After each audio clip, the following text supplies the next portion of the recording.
આપ જોઈ રહ્યા છો HK ન્યૂઝ। જોઈએ આજના મહત્વના સમાચાર। સાબરકાંઠા વડાલી ખાતે 86 વર્ષીય વૃદ્ધાએ મતદાન કરી લોકશાહી પ્રત્યે જાગૃતિનો સંદેશ આપ્યો।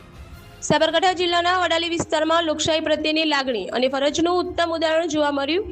અહીં હજીયાની જૈનબબેન જે મુસ્તાકભાઈ ઓઇલ મિલવાળાના માતુશ્રી છે, તેમણે 86 વર્ષની ઉંમરે પણ મતદાન કરીને પોતાના અધિકારનો ઉપયોગ કર્યો।